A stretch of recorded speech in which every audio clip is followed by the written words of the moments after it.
The Equally Yoked Show. Get yoked for free.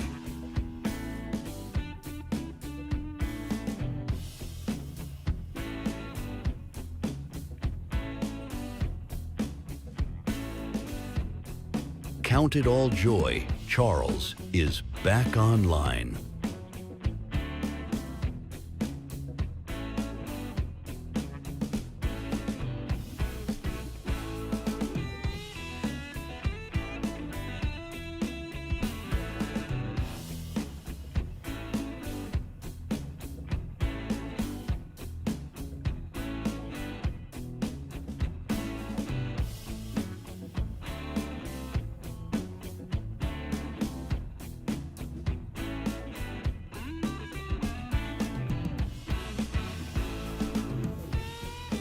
The Equally Yoked Show. Get yoked for free.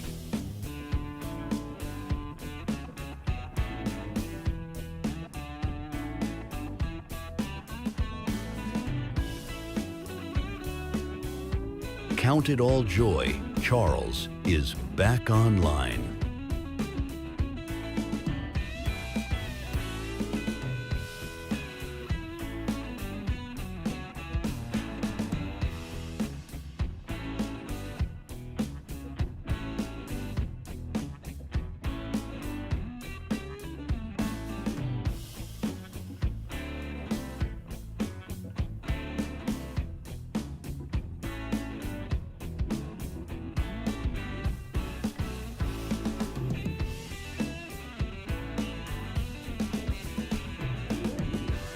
The Equally Yoked Show. Get yoked for free.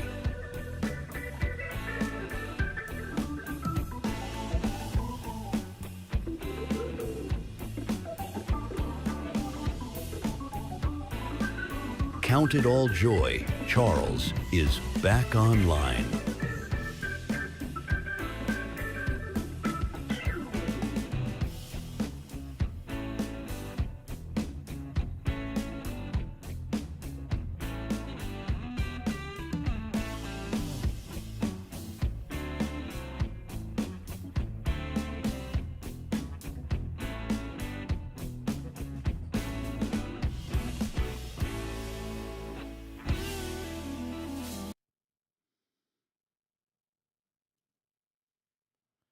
Welcome back to the show. This is the Equally Yoked Show. We are getting started here as we will be looking at quite a few of the different types of news cycles that we've got going on when it comes to everything regarding Tyler Robinson, regarding the sort of hearing that it wasn't really much of a hearing. It was more or less going over some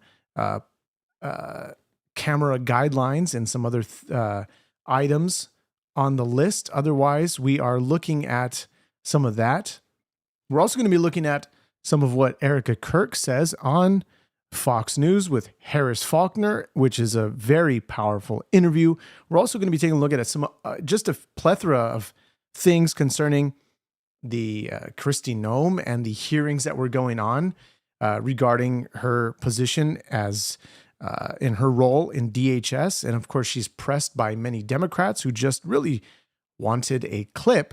And so we're going to be picking apart each of these clips that we have and offering some commentary and hoping that we can provide you some beneficial information. We got all this stuff lined up for you and a lot of different clips and a lot of different, pieces of insight. We went over this stuff last week, but otherwise pulled up just in case we need to go over some of this stuff for context. However, we'll be getting started in just a moment. So for those that are just joining in the podcast, thanks so much for being here. We are getting started with this new setup here. Let me see here. I might have to restart the stream in just a moment. However, we are just getting live. We're just getting started.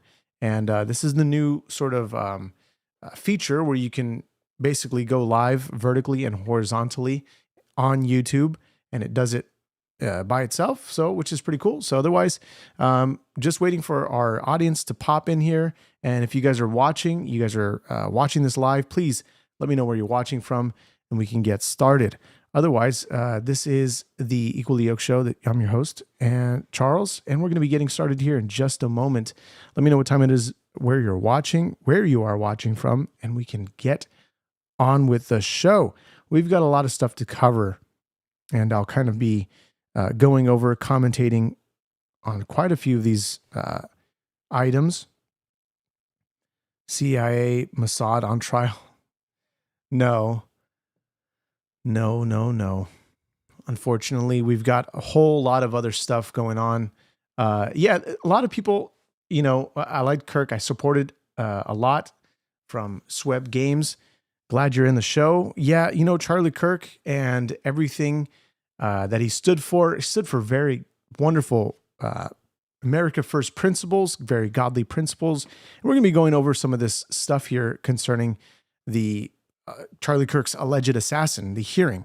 It's not a sort of full, it's just more information, right? We're not getting anything until January of next year. So we'll be keeping a close eye on this.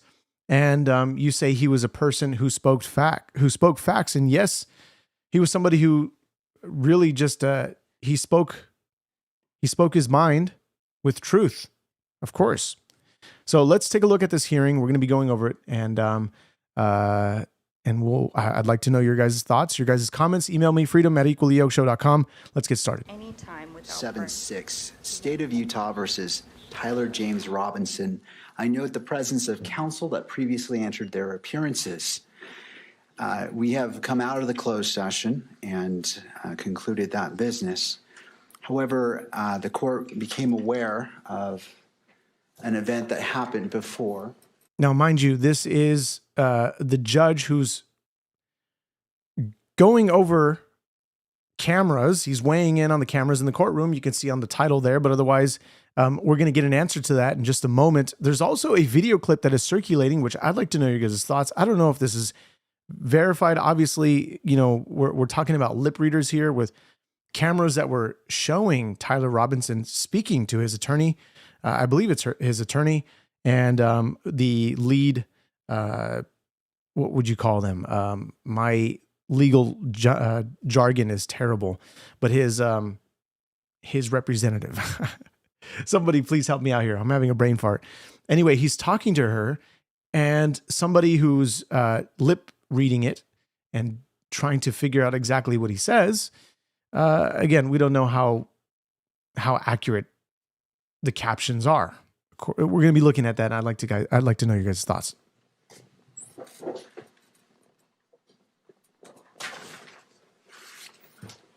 Now, mind you, that video was actually posted by Jack Posobiec.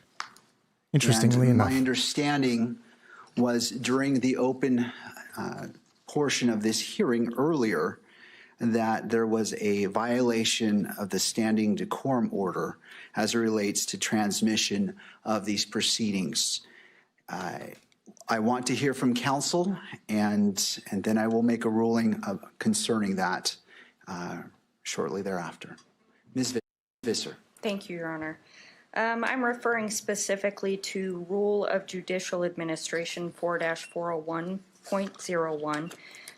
This gives the court discretion to terminate or suspend electronic media coverage at any time without prior notice.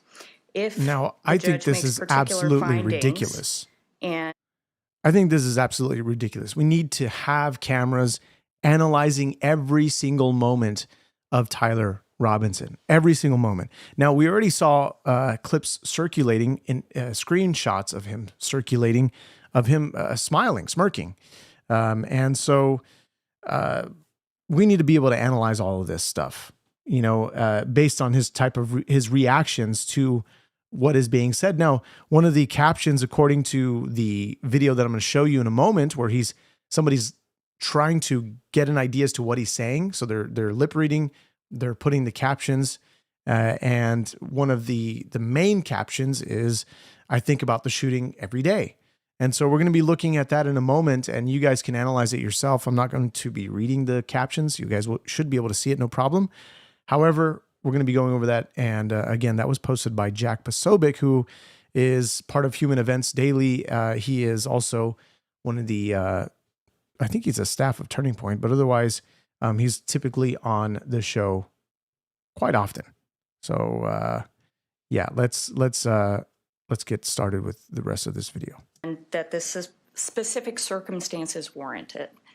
It is our position, the defense position, that there has been a violation of the decorum order.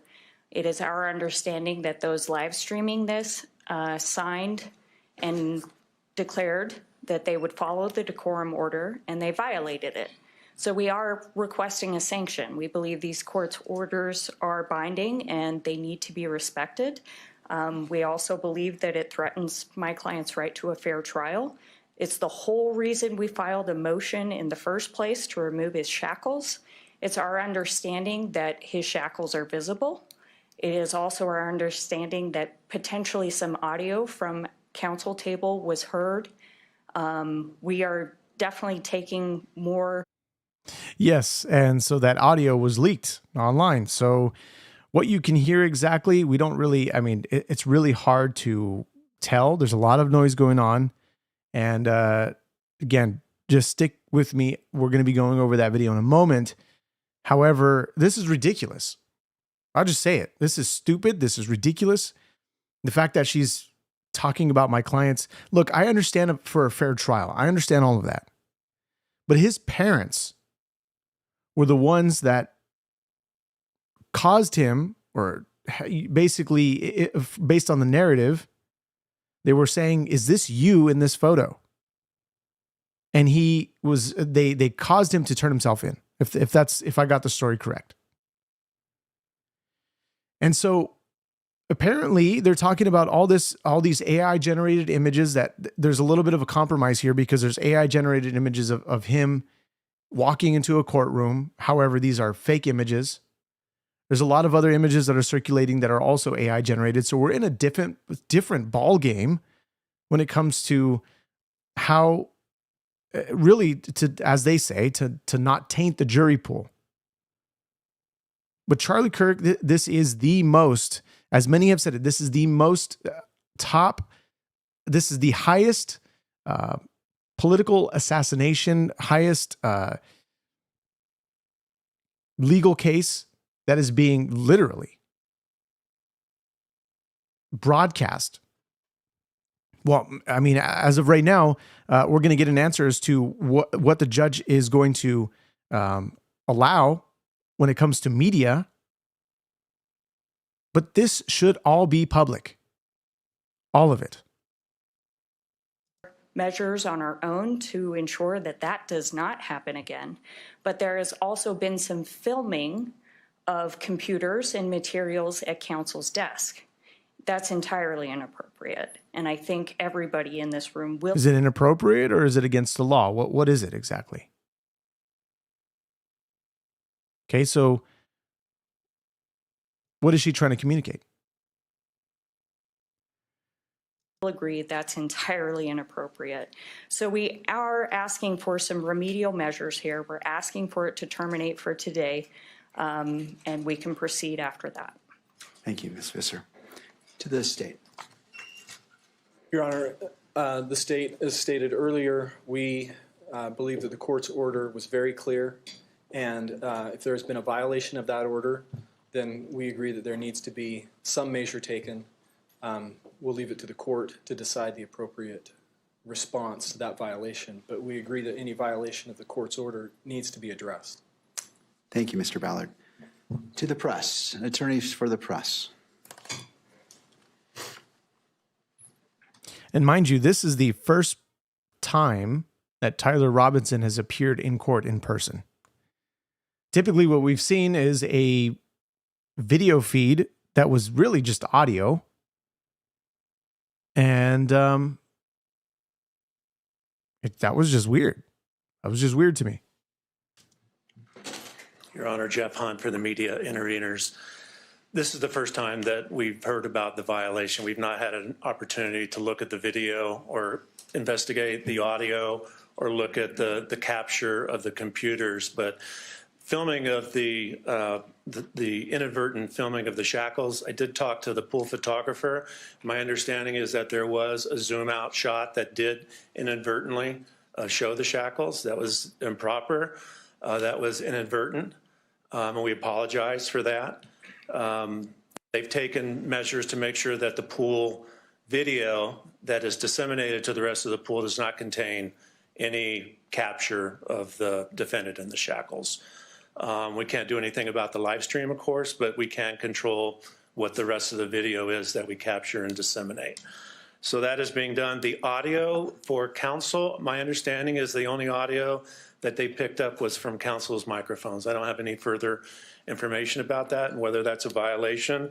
Filming of the computers is not a violation of the decorum order. If the capture can show the document that counsel is looking at, then that is a potential violation. So I just don't know how much detail the shot is that is of concern to the court. But I'll just say that we reiterated as soon as I heard this from Mr. Ballard with the pool representatives that this is very important to follow to the letter the court's EMC order.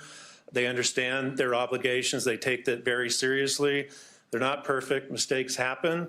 We're trying to correct as much as we can on that. But we think termination is not an appropriate remedy. An admonishment from this court, a reminder that they need to follow to the letter the court's EMC order is appropriate. That's the message that counsel has delivered to the media representatives and the pool operatives, and we think that is the appropriate remedy. Now, Clashmaster, I want to address you here on the live show, and your comment says Kirk's facts were only meant to spread hate and bigotry and racism. If you think he was a good person because of his words, you don't have any actual... okay. Yeah, that was by accident, guys. Sorry about that. The live stream should be kicking back here in a moment. Yes, looks like we're back online. If you guys can see me back online, please let me know in the chat. That was a terrible fat finger. Anyway, so to address your comment, Clashmaster, if you indeed say he spread hate and bigotry and racism, name those things in the chat and we'll address them. Okay? I can't speak on behalf of Charlie Kirk. Okay? I can't speak on behalf of what he would say concerning these things, but we can look at the context, we can look at the clips, we can look at the different clips that are always taken out of context, which we've done on the show a number of times. We've gone back and we've proven time and time again, obviously with the original clips, not with just the sections and the portions that you see online. But not only that, differences in opinions is not automatically hate, bigotry, and racism. Okay? When it comes to context, now there's obvious, and here's the thing too. I think a lot of people need to go back to the meaning behind bigotry, the actual definition behind it, bigotry and racism, and then you can define it there. But you're wrong in saying they're not always taken out of context. They are always taken out of context. Always. And so we're going to get back to this clip here. And of course, I will tell you, provide the evidence, and thus you will not provide any. And I've given you many clips here on this show. If you've been here long enough, I can track back to when you've actually been commenting. And maybe you have been here for some of those clips, but otherwise, this is, if you're just joining in the show and you've been here for quite, a couple of minutes as we've kind of got the show on the road, the judge is, they're going over some of the violations that apparently happened when it comes to pictures being taken of Tyler Robinson and some of the videos capturing the screens. And so this representative for the media, if I understood his position correctly, said that's not necessarily illegal or wasn't clear, right? So, but he said there's a specific capturing of the documentation concerning the, we'd have to go back to see his exact words, can be a violation. So he just wants clarity. And so we're going to get an answer from the judge whether the cameras will remain. Broadcast of these proceedings. And I simply want to put all parties on notice, to the press, to all parties, that this court takes this very seriously. While the court believes in openness and transparency, it needs to be balanced with the constitutional rights of all parties in this case. As such, we will take a brief recess to allow the relocation of the camera and to the place indicated by the bailiff, and then we will resume these court proceedings. I am anticipating this to take perhaps 5 minutes. All right, and then we'll come back on the record and handle the remaining of this hearing. Yeah, so interesting stuff. The judge allows the cameras to remain in for the hearing for suspected Charlie Kirk assassin, but requests repositioning. So that's kind of that at the moment what we've got going on with that clip, at least. Now I'm going to take you over to a clip here on Instagram, and I'll get to your comment here in a moment, Clashmaster, because you're commenting back, and I appreciate that. We have this clip here of possible lip reading. Somebody lip reading this is Jack Posobiec, who's actually who's posted this. Now that doesn't give it any credibility just because Jack Posobiec posted this. However, it says captions via Daily Mail lip reading expert Nicola Hickling. Now, I mean, how accurate is she or he? I don't know. Bendejo, I think that's your name. What is this all about? Okay, we're going over some information regarding the Charlie Kirk, what we just saw right now with the judge and the addressing the cameras in the courtroom. And then here, we're going to be going over some a clip of some possible words exchanged during the prior to the addressing of the cameras and such. They're addressing things like the shackles, things like the decorum, all of that stuff. And then we're going to be going over a series of clips of Kristi Noem and the these can get very boring, but they can also, it seems like a bendejo. I don't know. All right. We're not going to get, all right. We're just going to, we're going to avoid that name in total. Anyway, so we're going to go over some more of these clips here, these series of clips as we continue on with the show. And we're also going to look at Erica Kirk's Fox interview, which I think is super powerful. Dead Man Lives, you say cameras should be in the room. I agree. And you say, with regards to Charlie Kirk,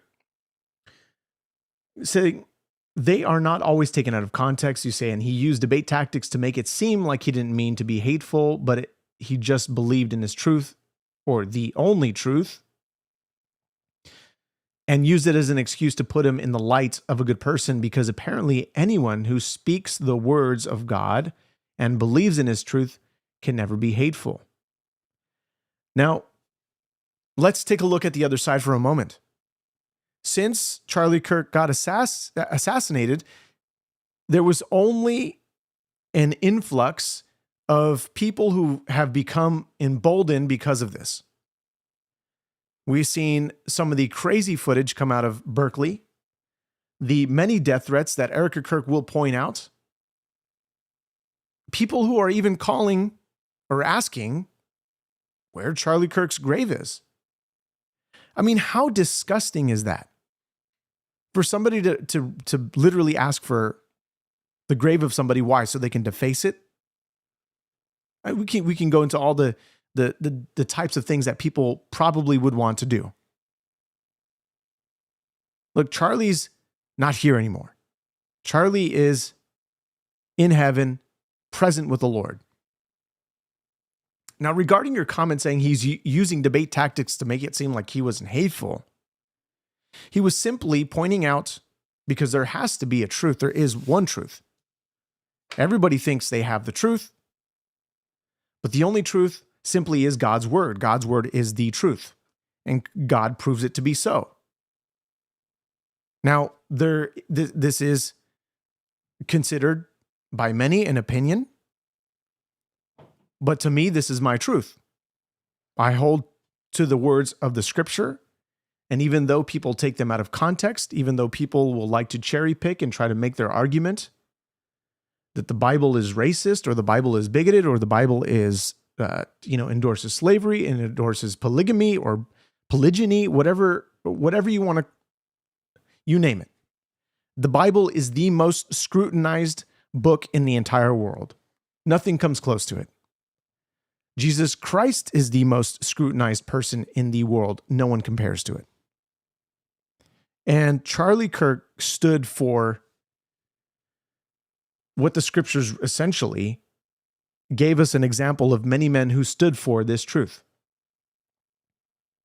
That Christ came and died on the cross and rose again. Charlie Kirk lived that to the best that he could. Now, the scriptures say that there is no righteous, no, not one. So even as Charlie Kirk, as much as he appeared to be good or as righteous as many people claim him to be, the scripture says he still falls short, and he would say that himself as well. And he has also said that in many interviews also. That he comes short to the glory of God. Because there's only one perfect man, and that is Jesus Christ, the Lord and Savior. And so, again, opinions that people may disagree with, that's totally fine. This is why we have this forum for people to go and chat, and I will happily address you. And so we're going to take a look as we continue on with the show. We'll continue on with the comments as well. Email me, freedom@equallyyokeshow.com. We can discuss more in the emails if you'd like. But otherwise, this is Tyler Robinson and possibly accurate lip reading. Who knows? I'm going to try to zoom in here. Maybe you can see it a little bit more clear. Again, it's a lot of noise, so I'm not going to have the audio too loud.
Now, to be honest, I can't really see any shackles here.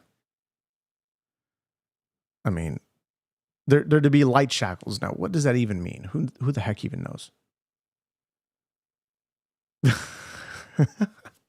I love that quote. It's one of my favorite Dead Man Lives. You think you guys just fell out of a coconut tree? It's classic. Classic Kamala Harris word salad.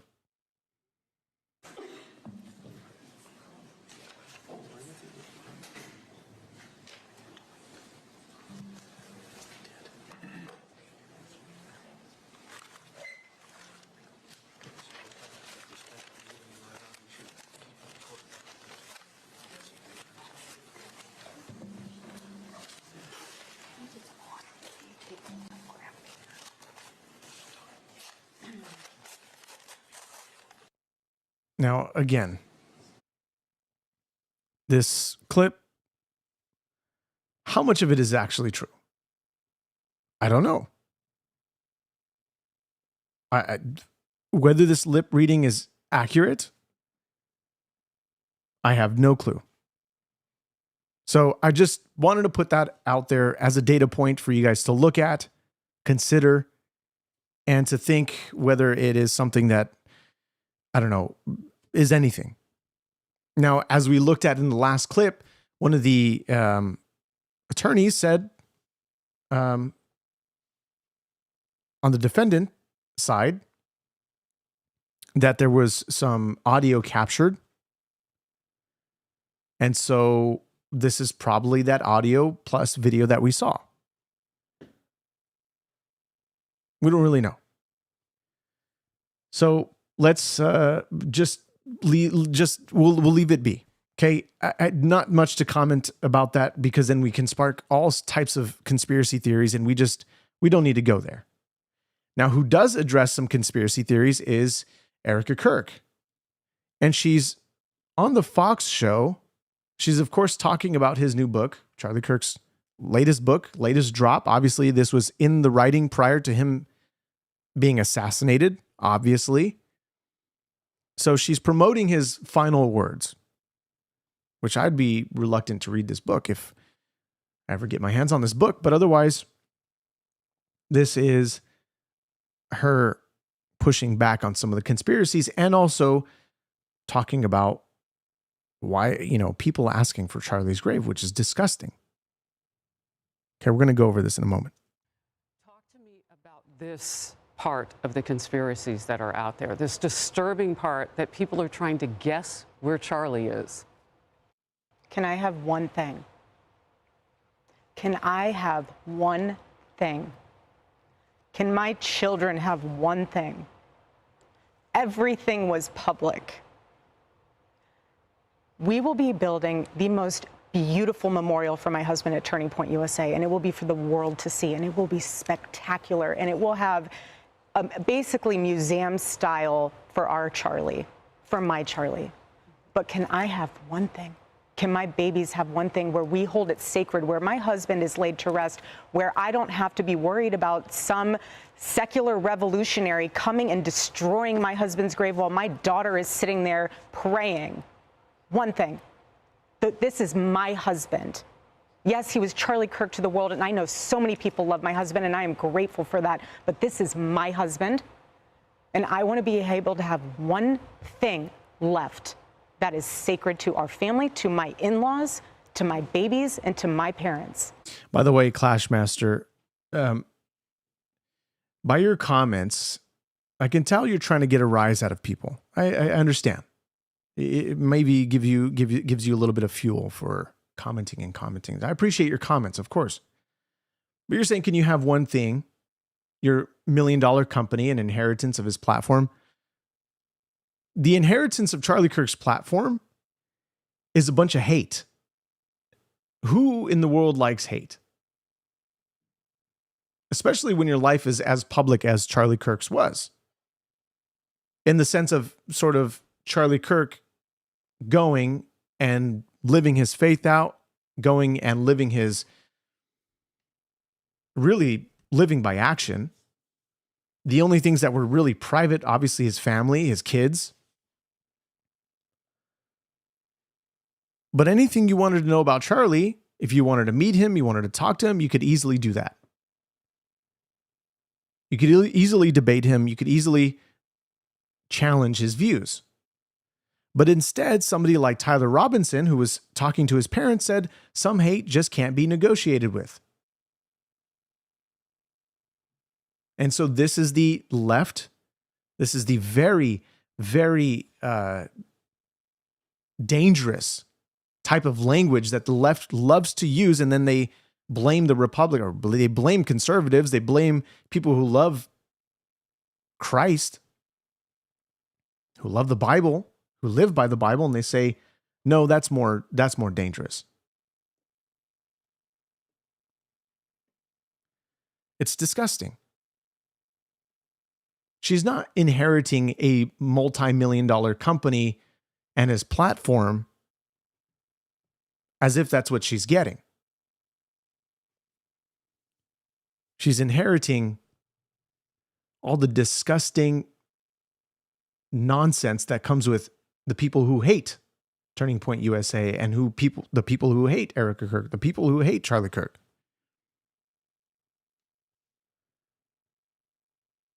Now she's having to take on the company that Charlie Kirk raised as his baby, and the people that he loved, and the people that she loved. Now they're under her leadership. Very hard thing.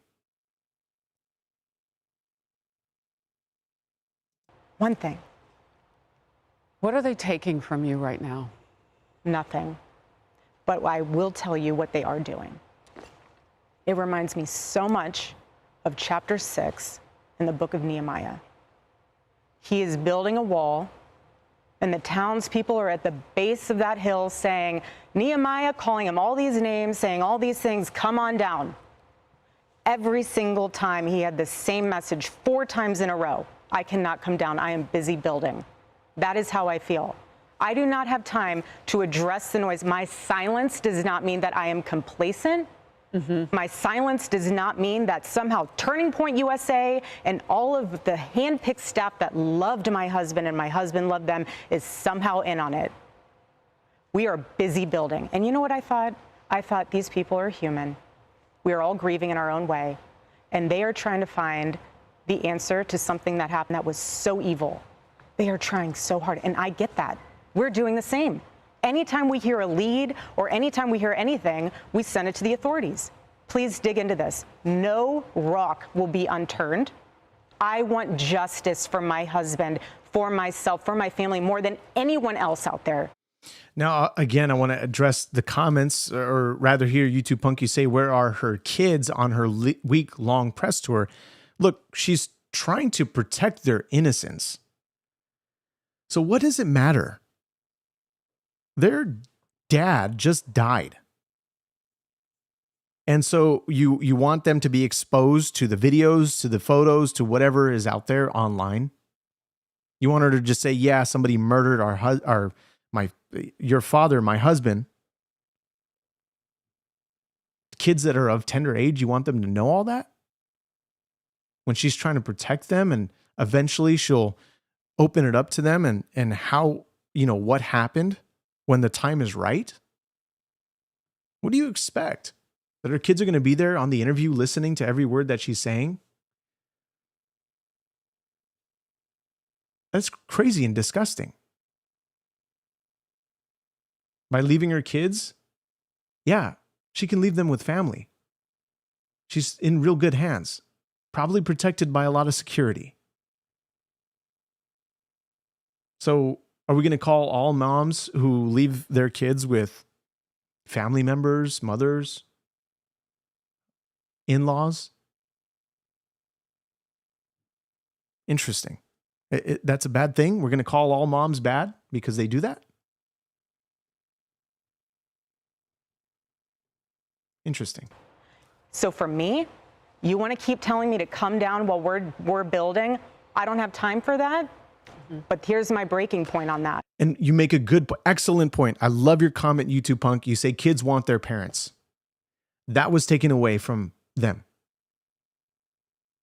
That was taken away from them. Why? Because the left loves to use dangerous language, just like Ilhan Omar, just like AOC, just like you name it. Insert the left. Where they will call people like Charlie Kirk bigot, racist, homophobic, xenophobic, Islamophobic, you name it. A Nazi, you name it. And for whatever reason, come on. That's crazy. And the left loves to take action by silencing. Literally. Come after me, call me names, I don't care. Call me what you want. Go down that rabbit hole, whatever. But when you go after my family, my Turning Point USA family, my Charlie Kirk Show family, when you go after the people that I love, and you're making hundreds and thousands of dollars every single episode going after the people that I love because somehow they're in on this, no.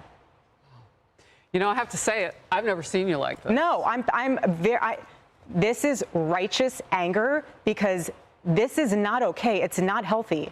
This is a mind virus. Yes, I believe in our judicial system. I do. We have a hell of a team working on this, excuse my French. But this is not okay. So you want to put these people back in the box where they've been creeping from? I don't care what box you're in. But just know that your words are very powerful, and we are human. My team are not machines, and they're not robots. They are human. We have more death threats on our team and our side than I have ever seen. I have kidnapping threats. I have, you name it, we have it. And my poor team is exhausted. And every time they bring this back up, what are we supposed to do? Relive that trauma all over again? They watched my husband get murdered. I have no idea how I would have reacted if I was there that day. And thank the good Lord that I did not have to see that happen. But my team, they are rocked to the core. So why every single day do they have to be dragged through the mud, analyzed, hyper-analyzed? You know, By the way, I want to point out her level of self-control here. Her level of self-control, not absolutely losing it and just going off more than she already did, more than what she's saying here, going above and beyond and saying more than she really shouldn't. She's got a level of self-control that is, not found in many. Based on considering her circumstances. Because if it were any of us, we'd be livid. And so she chooses not to go down the snake trail of, this rabbit hole of conspiracy theories and rather is trusting in God and trusting in the sort of, what she has available to her for legal, everything considering the legal team, the investigation team. She's going to trust in God that he's going to do right by Charlie Kirk. Whether it reveals the corruption or whether it reveals the justice at the end of it.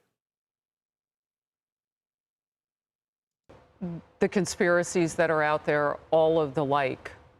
Do you think that there is more of it now because you do shine your light? I mean, did people just expect you would just go away? I don't know what they expected. I don't know what they expected. They pick on you because of your accessories. I mean, I've seen some of it. Oh, yeah. No, at this point, it's what? The conspiracy collection. Get it before Christmas. Like, seriously. Wow. You will, if you want to find and pick me apart, go right ahead. I do not care. I don't. This was happening before Charlie was murdered. Both of us have been through the ringer of people will call you whatever they want to call you. They will. But I have seen it firsthand impact the people that I love, and I'm done. I'm done. And if people think that I was just going to wilt away, I'm not going to sit in a corner and cry and be in fetal position. This is a duty to my husband, and it's an absolute honor, and I will never back down. And so my message to them is to stop. Mm-hmm. To stop. And that's what we will say here. Powerful. Again, perfectly said. She holds back. I think she held back a lot more than what she probably wanted to say. But as she said before, then God can't use her if she is continuing in anger. Now, as we shift gears here, because there's so much to go over with all of this stuff. I mean, the whole, what's going on with Candace Owens and, the instance of Blake and this came from Erica Kirk herself, the invite to address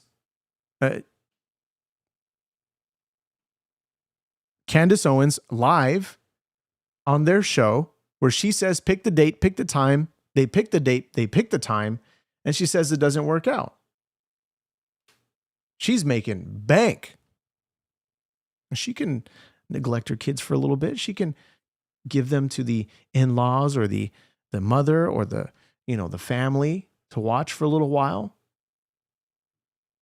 right? It's a little jab at the comments that are talking bad about Erica. Crazy. But we're going to be looking at just a whole bunch of clips from the Kristi Noem hearing.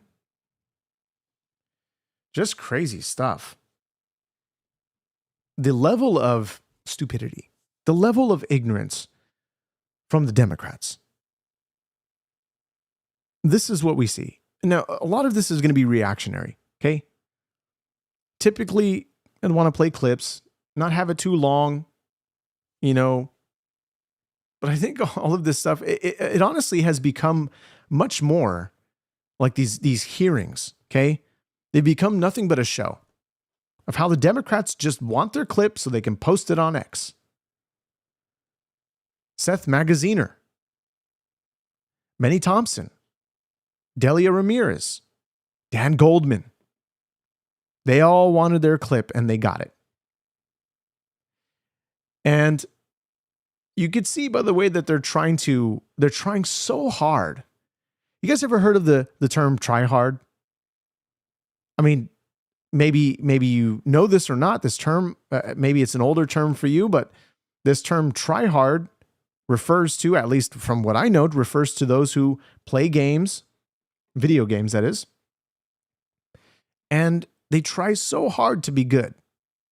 But in reality, they suck terribly. And so this is what we have. We have these Democrats who are so hung up on trying to get their clip just so they can repost on and have all these, you know, wonderful likes from their Democrat colleagues and from their base. And so we go to first Dan Goldman, who gets his clip on X because that's what he wanted. It's exactly what he wanted. Finally said the quiet part out loud. Asylum seekers are here legally.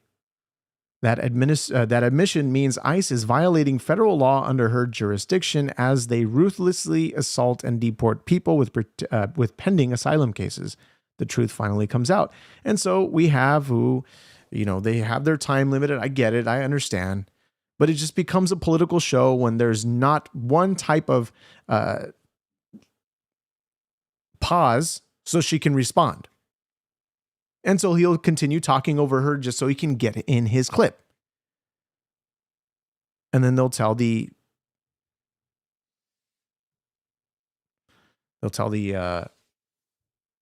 say, well, can I retain back my time? Can I get back my time, reclaim back my time because she's filibustering. Immigrants with ongoing asylum applications are legally in this country. There are individuals in this country that have applications that... And they are legally here because it's a lawful pathway, right? It's a lawful pathway. Okay, so if your department then deports anyone with an ongoing asylum application, you are violating the law, correct?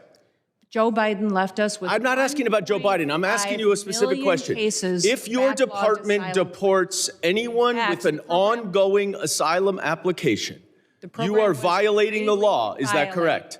It was greatly violated when they allowed I'm asking you. people to come I'm in asking and granted asylum applications. Why are you filibustering? Why can't you answer the question? It's a simple question. Your president, if your department and your secretary deports did not anyone follow the law, with an ongoing asylum application, you are violating the law. Isn't that correct? the asylum... Look, the left is so good at playing the blame game. They're literally almost using tactics of a terrorist. The terrorists such as Hamas. Right? They've started a media war and they'll do anything at all costs to shift the blame to the other team. They'll say that they'll claim the Trump administration does not follow the law while they defend criminals who clearly break the law. But is there literally any intelligence in these people? They don't see clearly. They don't. We're going to go over a series of scriptures here that clearly shows the wickedness of people like them. Here we go. Here's another one trying to catch her clip. Mind you, Delia Ramirez, who has openly said, I'm a proud Guatemalan before I am an American. But just leave that there. You lied on the record, and you lied to members of this committee. There's no American citizens have been arrested or detained. We focus on those that are here illegally. Secretary Noem, you lie and you lied to the American people. I will be including into the record an article by ProPublica from October 16, 2025, entitled, "We found that more than 170 U.S. citizens have been held by immigration agents. They've been kicked." There's nothing smiling about U.S. citizens. I'm sorry, that's very inappropriate. Let me continue. They've been kicked, dragged, and detained for days. The Trump administration has specifically targeted the worst of the worst. The individuals that we are going after are those that are violent criminals, those that are breaking our laws. Secretary Noem, again, you lied to the American people. I will be including into the record an article by the NBC News from December 7, 2025, entitled, ICE has arrested nearly 75,000 people. Now, again, this is edited. This is edited, right? You see the flashes. You see that they're skipping forward. They're trying to get to the point, to get to the hottest moments of this hearing. Typical, standard. It's what they want for their clip, right? Obviously, this is a hearing. They're not going to have all the laws before them. They're not going to have an attorney before them. They're not going to be, having somebody to cite exactly the laws and where the laws are vague, because any chance that the Democrats get, they'll use the law, and it's in the times that it's very vague. They're going to say, well, this doesn't necessarily mean, this and that. It's a vague way that it's put here. And so they're going to use that as a leveraging point. And we've seen this within the past couple of instances when it comes to the deportation efforts, when it comes to the Trump administration and what he can do with the ballroom, when it comes to everything that Trump is doing. And so this is what we have, what God says concerning people like, and we're going to go over a couple more of these clips, Seth, Benny, Delia, Dan Goldman, all of these people. God says, woe to those who decree iniquitous decrees and the writers who keep writing oppression to turn aside the needy from justice and rob the poor of my people of their right, that widows may be their spoil, that they may make the fatherless their prey. He who justifies the wicked and he who condemns the righteous are both alike an abomination to the Lord. Then it also says here, you shall not spread a false report. You shall not join hands with a wicked man to be a malicious witness. You shall not fall in with the many who do evil.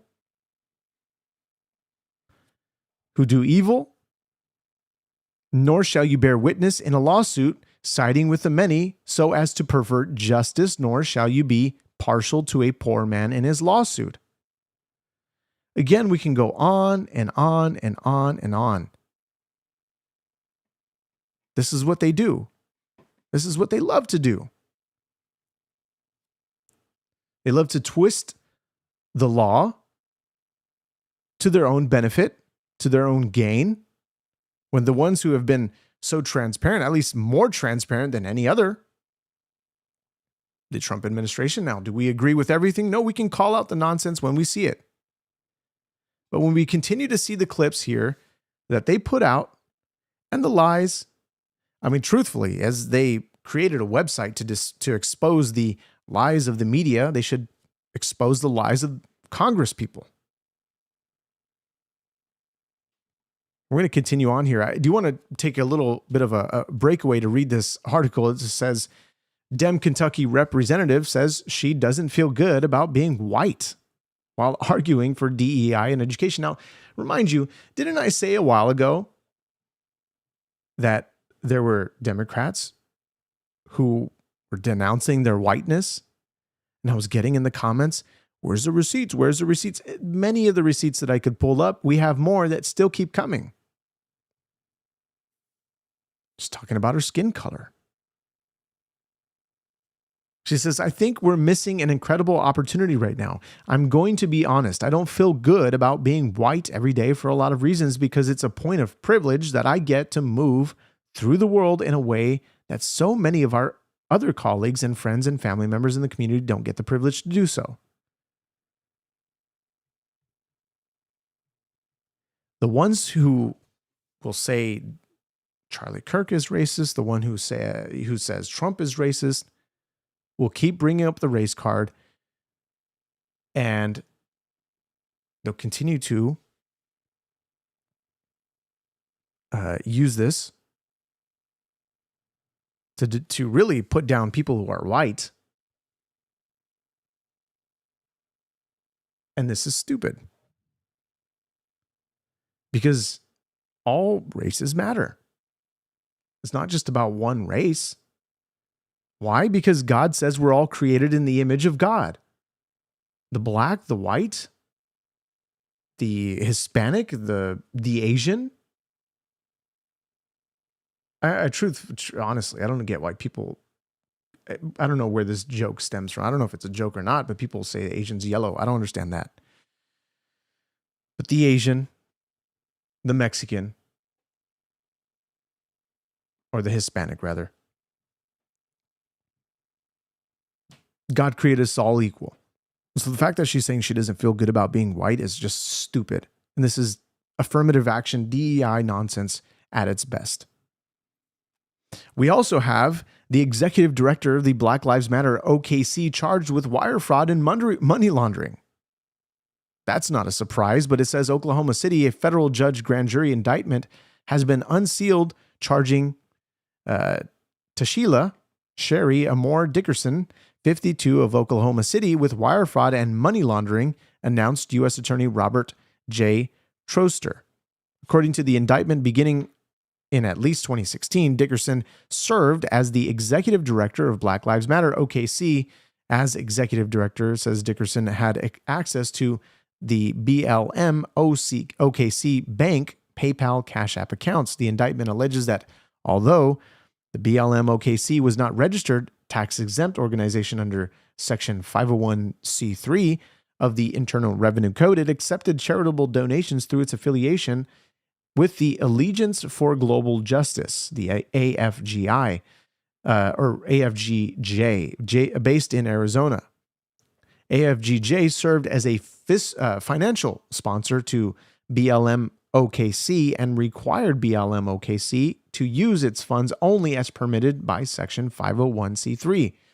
It says AFGJ also required BLM OKC to fully account upon request for the disbursement of all funds received and prohibited BLM OKC from using its funds to purchase real estate without AFGJ's consent. And it goes on. But is this really a surprise? Is this really a surprise? No. We saw what happened during the Floydapalooza, all of the nonsense. And we see the corruption, and people are just going to turn away and they're going to say, no, it didn't happen. None of it actually happened. That never went down. The left isn't violent. It's only the right, because of the things they say, it causes the left to be violent. That's interesting. How does that work? Tell me how that works.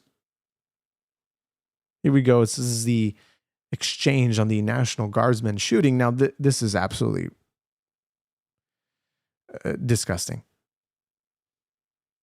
This is his response to the shooting, saying the unfortunate accident.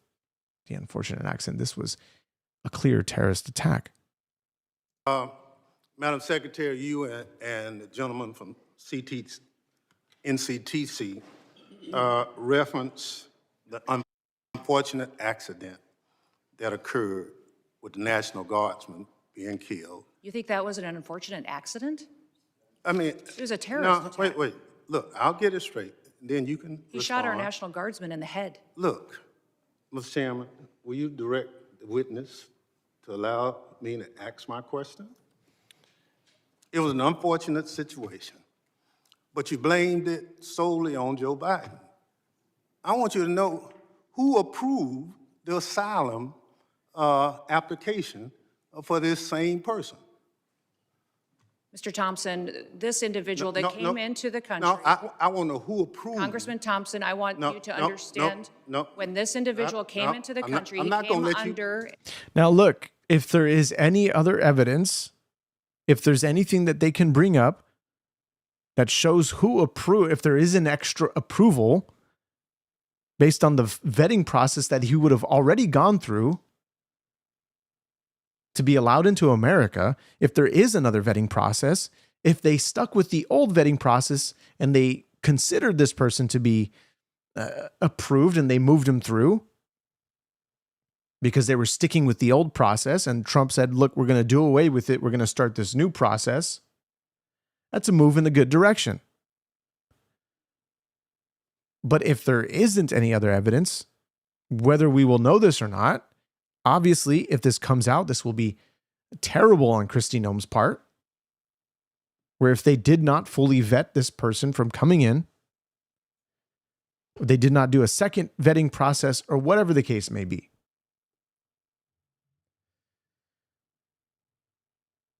Seriously. And she goes on to say what she said on one of the news interviews before, that this was approved under the Biden administration. Yeah, he was approved under the Biden administration because, as we know, and as we looked at several of the clips, we've seen Anthony Blinken, we've seen Andrew Mayorkas, I think that's his first name, Mayorkas, who basically says, look, we're planning to vet all these people that come in. They'll be vetted later. And then even question on, well, were they vetted?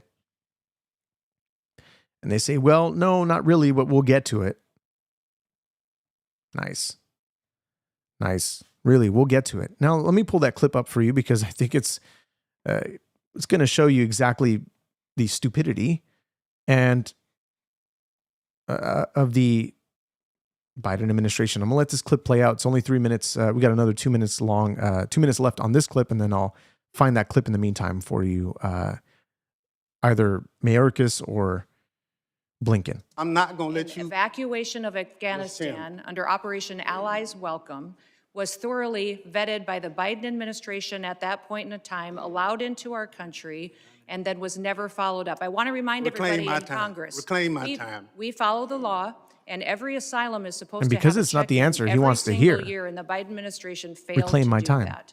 They vetted this individual, allowed them into our country, and did not do due diligence. Witness will allow the gentleman to ask his question. Yes or no? Who approved the asylum claim? The application on the asylum was thoroughly filled out by information that was gathered by the Biden administration. So the His Biden asylum- administration approved the asylum. His asylum application was put into place under the rules established by the Biden administration. Reclaiming my time. I don't want to charge. He's not liking what he's hearing. He just isn't. Seriously. Reclaim my time. I want to get my clip. in. Here we go. This is the questioning to Mayorkas. The standard procedure is an in-person interview for refugees or visa applicants. Now, you've testified that you're not doing those interviews. Not at all. That they're not happening. Did you hear that? Not at all. That's what he said. Not at all. You are correct that we are not conducting in-person full refugee interviews of 100% of the individuals. What percentage are you conducting? I don't have that information. What number have been interviewed? What we are doing. Wait. What number? Josh Hawley is great. I love Josh Hawley. He's funny, man. But he's got some serious questions here. And so when we look at the other side, this is what we see. So you can claim that you're being biased. You're covering only one side. Look at the other side.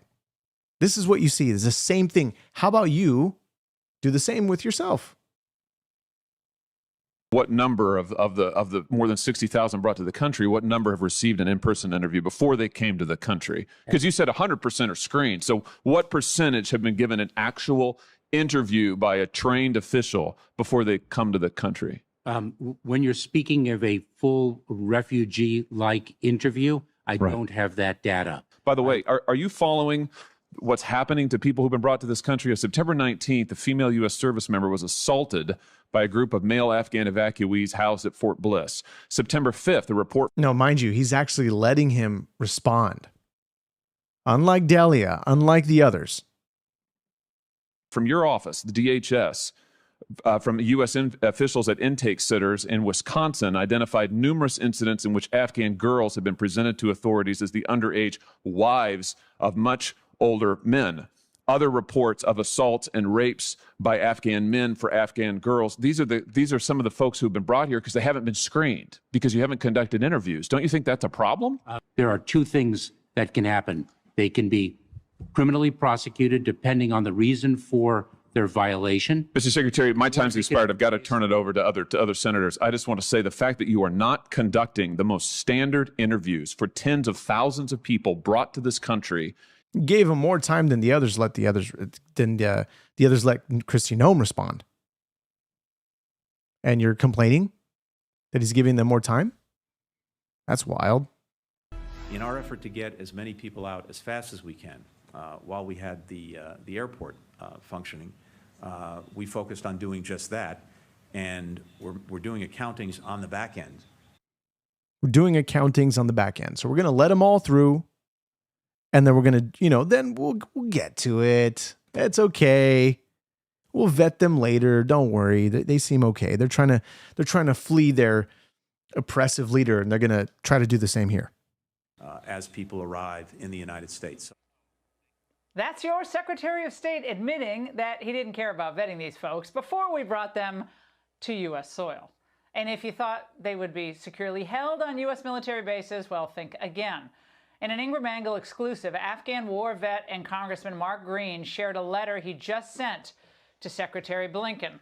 I've recently been made aware of someone at Fort Pickett, Virginia, that Afghan evacuees basically have free reign of the complex and have even been allowed to leave despite not having completed the vetting process. My source has made shocking allegations, including multiple incidents of sexual assault, and several evacuees have been picked up by Uber drivers without any permission from authorities or being cleared to leave.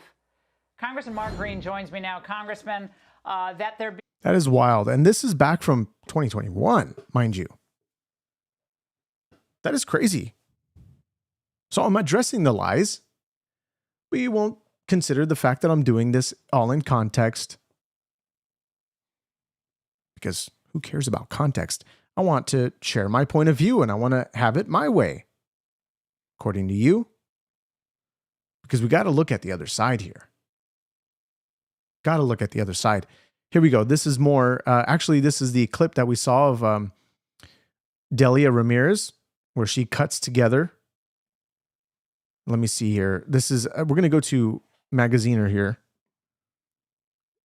To his just, let's just go here. Sir, we have not deported U.S. citizens. Let me go back. Madam Secretary, how many United States military veterans have you deported? Sir, we have not deported U.S. citizens or military veterans. I don't believe you served in the military. I haven't either, but I think you and I can agree that as Americans, we owe everything to those who have served our country in uniform, particularly those who have served in combat. Do you agree with that? Sir, I believe that people that are in this United States that are citizens have legal status here. Madam Secretary, we are joined on Zoom by a gentleman named Sejun Park. He is a United States Army combat veteran. Again, doesn't care to hear her out, okay? And just goes right to his point. This is a clip that he wants. This is what he wants. This is what he wants to do. He wants to get his clip. And Kristi Noem will acknowledge what is going on here, the situation. Obviously, she's going to acknowledge the person on Zoom. And here we go. Let's continue on here. Who was shot twice while serving our country in Panama in 1989. Like many veterans, he struggled with PTSD and substance abuse after his service. He was arrested in the 1990s for some minor drug offenses, nothing serious. He never hurt anyone. Arrested for minor drug offenses, nothing serious. Never hurt anyone. Look, the laws in place, and Kristi Noem is going to try to respond in this matter, but they're going to say, we don't really care about how you want to, we don't care. We're just going to continue on so we can get our clip. They're upholding the laws no matter how small, no matter how big. This is the problem that people want to pick and choose. God, when he conducts his justice upon this wicked world, he's not going to favor one or the other. He's going to hold them strictly to the law that he put and gave to man. And he's going to say, did you follow this law? If you followed it and you fell on one point, you have fallen on all of the points, on all of the law. And that's unfortunate. If you, however, put your faith and trust in the Lord Jesus Christ, everything else is forgiven, as his word says. And he says, Christ puts his robe of righteousness upon you. And he looks at the works of Christ and said, you fulfilled it perfectly, referring to Jesus Christ. You fulfilled it perfectly. Enter into the joy of the Lord. You say you want to live by the law, God is going to put you to the standard of the law. And he's not going to, there's not these little tiny, maybe this means this or maybe this means that. God is going to make it very clear.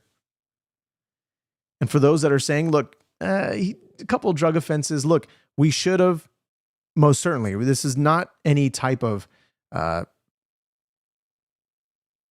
this is not dragging this veteran through the mud and saying, look, we don't care about you. This is something that we need to absolutely, obviously, take care of the veterans who serve for this country. Now, she said she's going to look into his case because apparently he was deported. She says she's going to look into it. Let's hold her accountable to the fact that she said she's going to look into it. Let's hope she looks into it. Okay, she's going to try to say she's not showing partiality with the law. The law does not show any partiality. Besides himself, and he's been clean and sober for 14 years. He is a combat veteran. VF guy, you say, wow, you really think every law is the same severity? Murder, nonviolent drug offenses, and jaywalking. The problem that if he is under specific green card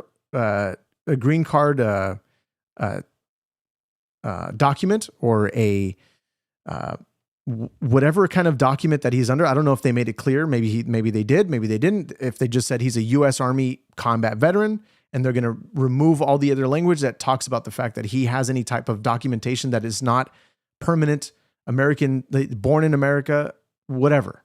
Okay, if they're going to remove that type of language just so they can get their clip,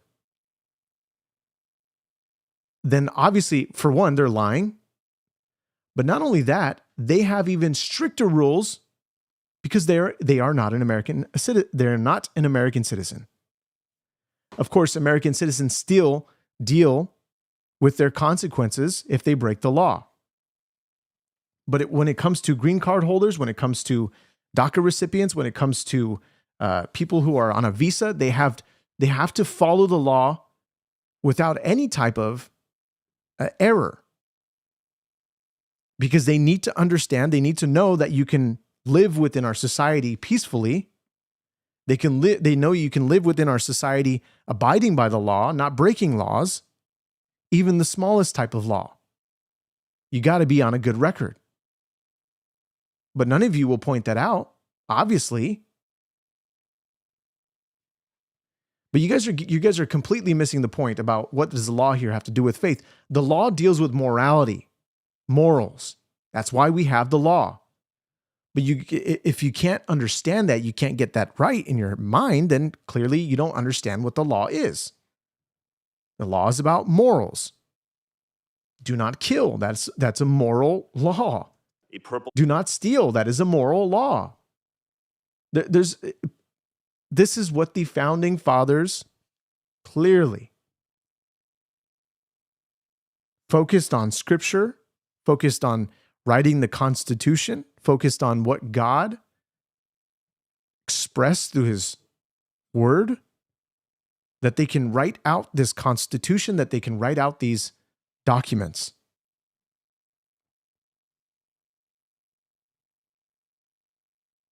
You say, is jaywalking a moral law? You're breaking the laws of the country. We can tie morality to anything if we wanted to. Okay, what if somebody's jaywalking and they come out of a blind spot? Somebody swerves out of the way, kills the whole family, but the person jaywalking continues to live. Is that not moral? Does that have anything to do with morals? I think so. Now, if you think not, then, well, we've got a problem. Because then your morals are not aligned, clearly.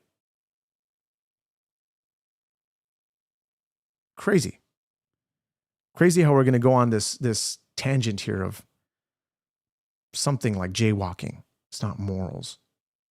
You're breaking the law. Breaking any law is dealing with morality. That's where laws come from. Heart recipient. He has sacrificed more for this country than most people ever have. Earlier this year, you deported him to Korea, a country he hasn't lived in since he was 7 years old. Will you join me in thanking Mr. Park for his service to our country?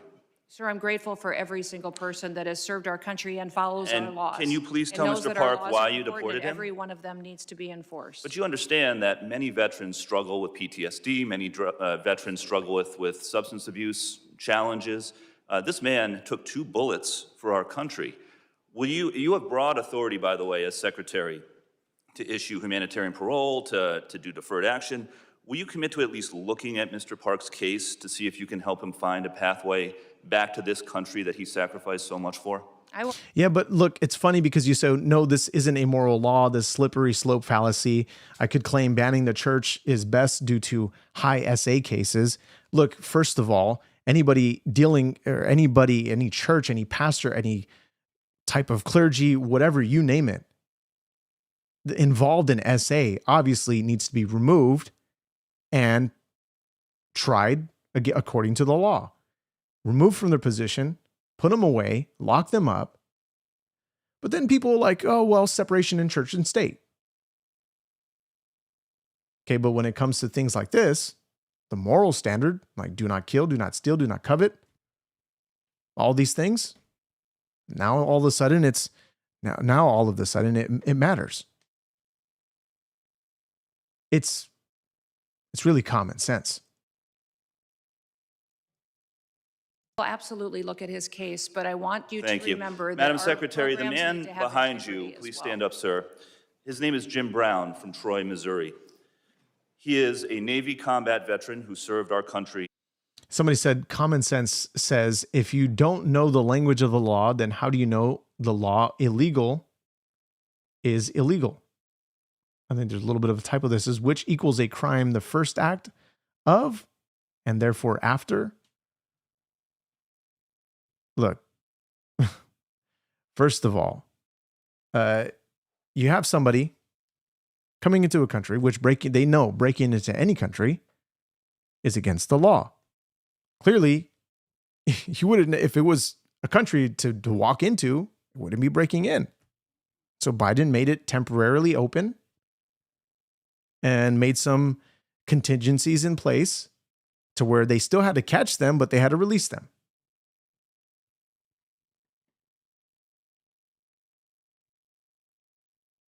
And so just because they don't know the language, still, this doesn't grant them a free pass to break the law. In the case of those that are driving trucks that don't know the language, that don't know the signs, come on. That's crazy. In the Gulf War. He's married to a woman named Donna, who came to our country legally from Ireland when she was 11 years old. She has lived here for 48 years. Because of you, Jim's wife Donna has been in prison for the last 4 months. She did not come here illegally, and she has never committed any crime other than writing 2 bad checks totaling $80 10 years ago. But why that language, though? This is the stupid thing. She has not committed any crime other than... Now, again, You guys will go in the chat and you'll say there's levels of degrees of punishment. I understand. But those who are on a specific documentation to be here temporarily, they still have stricter rules when it comes to them. And for those that follow the laws should be rewarded highly. For those that don't break the laws should be rewarded incredibly. Grant them an excellent pass to citizenship. Now he's going to continue to go on talking about this person who was mowing the lawn or mowing this IHOP or whatever business. And we'll let it play out. We'll let it play out. She is currently in prison and facing deportation. Ms. Noem, will you thank Mr. Brown for his service to our country? Thank you, Mr. Brown, for your service to our country. Now, what possible explanation can there be for locking up his wife for 4 months when she has committed no crime other than writing a couple of bad checks for $80? Sir, it is not my prerogative, my latitude, or my job to pick and choose which laws in this country. She says it. It's not my prerogative to pick and choose which laws of this country that I want to uphold. She's upholding the laws. We're going to hold her to that standard. God is going to hold her to that standard. You have broad discretion as the secretary. You can issue parole. You can do all kinds of things, but you're choosing not to. Will you commit again to just reviewing Donna's case and reuniting this combat veteran with his beloved wife, who also loves this country? I will review the case. Now, Madam Secretary, you've already heard the story of Lance Corporal Alejandro Barranco, the United States Marine veteran who is behind you, who also has 2 brothers who are United States Marines. Will you thank Lance Corporal Barranco for his service? Thank you for your service. And somebody here says, Clyde Armstrong says, I do road work and a lot of drivers cannot speak English or read signs. It's dangerous. Saying, I don't know if you're saying greater than, or rather just pointing at it's dangerous out on the roads, Meyer. I think you meant to say more than ever. Writing a bad check is criminal. Come on. You got dangerous. I guess that's what you're trying to say. I think you're saying great. It's greater than. It's dangerous on the roads. I don't know. Maybe there's a little bit of a misunderstanding in your comment, but otherwise, I think you say it correctly in the sense that you do road work. A lot of drivers that don't speak English cannot read the signs. That's dangerous, obviously. It's dangerous more than ever. Writing a bad check is indeed criminal. These are all bad things. And there's this clip that I wanted to show you briefly. Just absolutely ridiculous, but let me take you there in a moment. That's so loud. Sorry about that, guys. All right. It's this clip of a truck driver. Here's the driver of the trailer, right? Have this tractor trailer that was making a turn.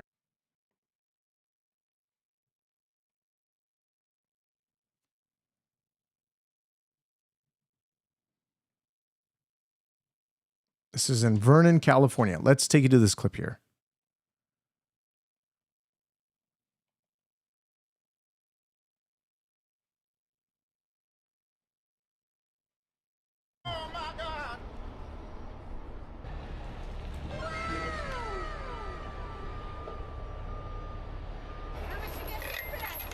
How much did you get paid for that little 5 minutito thing? Right? I was like, man. Who's going to be paying for the bill? The company. Your company? I need a phone number. He needs a phone number. 1800. An 800 number for a cell phone? See, the problem is we have people that if you can speak English, fine. Can you read the signs? Sure, maybe. How does this happen? These truck drivers, I drive a truck for a living. These truck drivers need to be absolutely careful when it comes to driving on the road.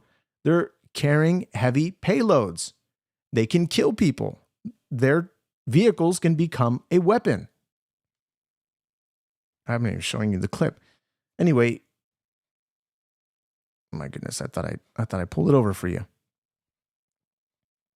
It's a cell phone? Yeah, it's a cell phone. Here we go.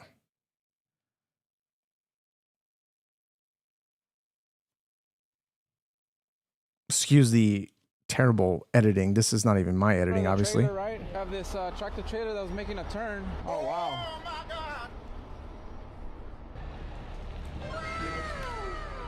So we're not even going to play the editing and the sound effects. Obviously, this is a friendly podcast here, family friendly, at least with language, but just absolutely ridiculous. People that can't read signs, people that can't read the language. You have all this weight, the momentum when you're driving and you try to slow down. This is why you need a lead distance time. There's so much that you need to consider because of the blind spots that you have. And if you simply can't even read you can't speak the language, you can't read. This is crazy. Somebody said, grow a heart. To boo. He has a heart. He has a heart for people to be safe. To not watch any more Americans die by people that simply shouldn't be driving trucks. People that simply shouldn't be in the position that they have. Because they were granted CDLs under Gavin Newsom. Crazy. We get it, bro. Yeah, so that we're just going to default to we get it. Okay? Okay. His father, Narcisco Barranco, is a landscaper in California who has lived peacefully in our country for 30 years and has no criminal record. Last spring, while he was mowing the lawn at an IHOP, ICE agents tackled him in the street and imprisoned him for weeks.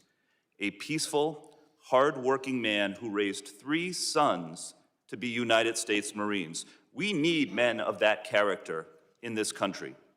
Again, as Secretary, you have broad discretion.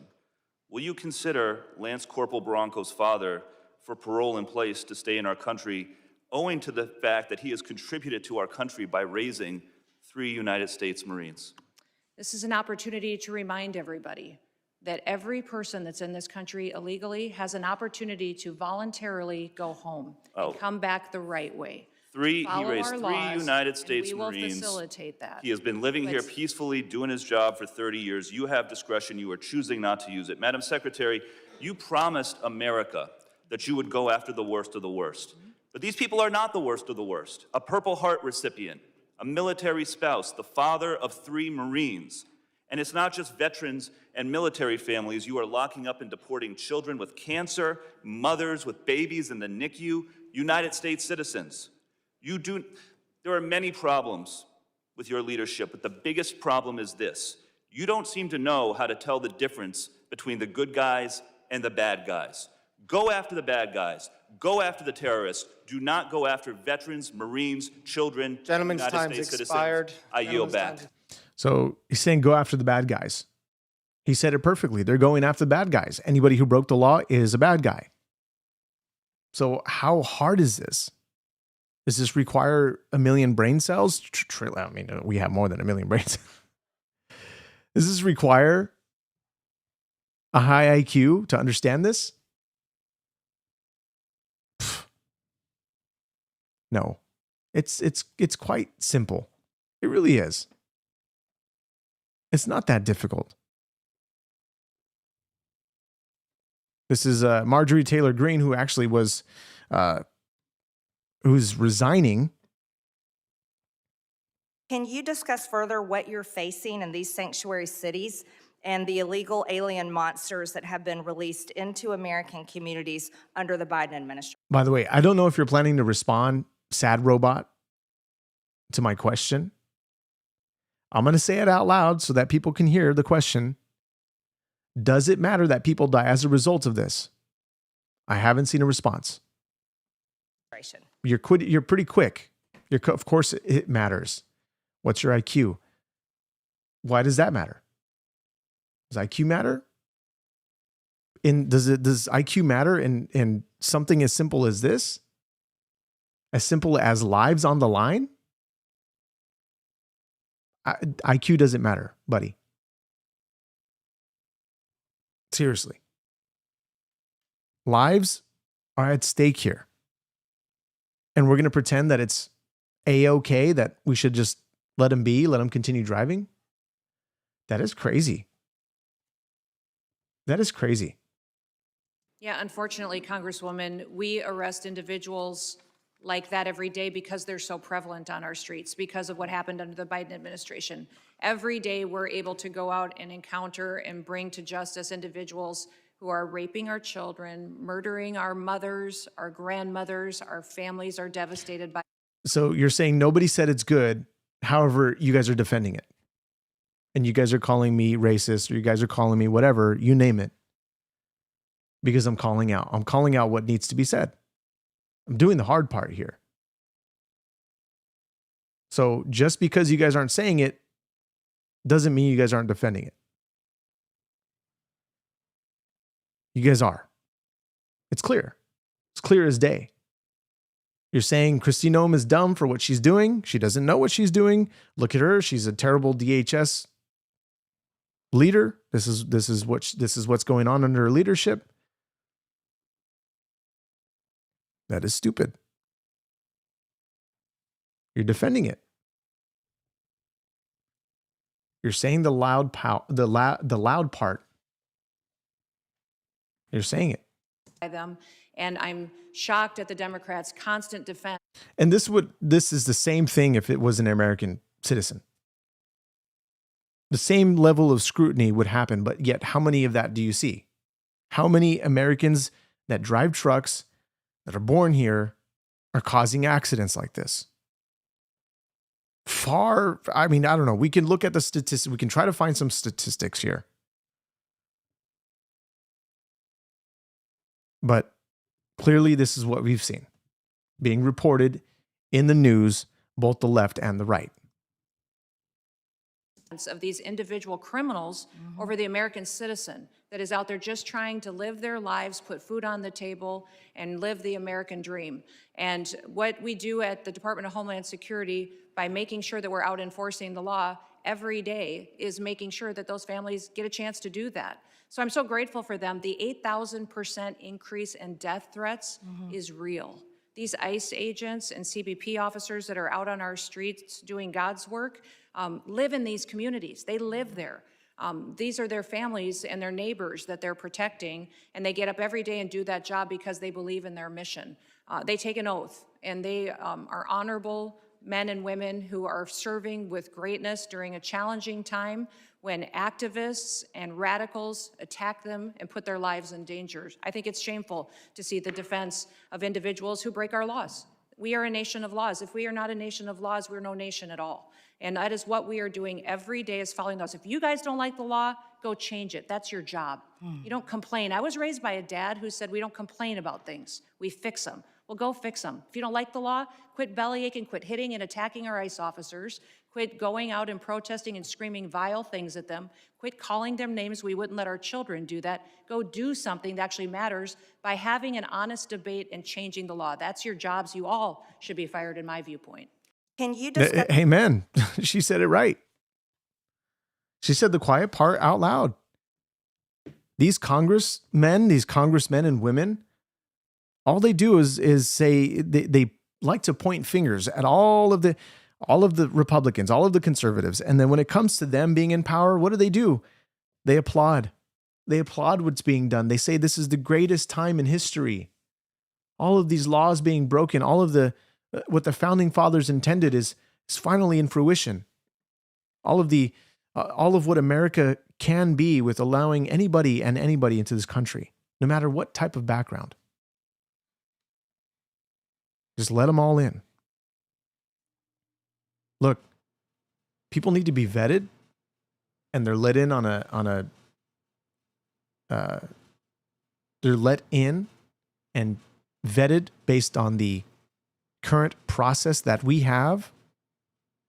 Am I frozen, guys? What's going on here? I don't know if something's going on with the stream. I'm going to refresh this page. Maybe something else is going on here. But otherwise,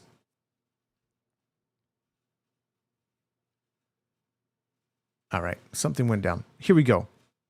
We're going to continue on here because it just goes on. These bad clips, you know what? Let me see here.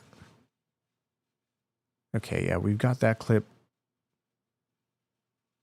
We have still so much to cover here. And it's funny. We have Jasmine Crockett, who is, gosh, we just have to play these clips because I think they're just absolutely hilarious. And we went over this on the last broadcast. Appreciate it. Thanks, Drew. Appreciate that. Here we go. This is Jasmine Crockett, who's announcing a run for the Senate. But look, the news reporter, she has to remind Jasmine what she's up against. I find it kind of funny that she does this. Here we go. Senate in the state of Texas. Of interview, her first since announcing her run for Senate in the state of Texas. Democratic Congresswoman Jasmine Crockett. Congresswoman, thank you for being here. As you know, a Texas Democrat has not won a statewide race in 30 years. Tell me what your path. She said it. As you know, they haven't won in 30 years. How are you gonna do it? What makes you stand out? To victory is. My path is through the people. Right now, we know that, yes, there's a blue wave that is coming. That is why the president and his minions have decided to go across this country and try to cheat their way into holding the House. But when it comes down to Senate races, every voice is counted. Every single vote matters the same. And what we wanted to look for is whether or not I could expand the electorate and get people motivated to vote who normally don't participate in the process. And our numbers say that we can do that. There's a lot of excitement, and you're going to need excitement. You're going to need momentum, and obviously you're going to need a few receipts. Now, it's funny because, like YouTube Punk saying, because Texas is gerrymandered based on race, when clearly the Supreme Court ruled in favor of Texas being able to move forward in the redistricting. And people are going to say, well, it's because the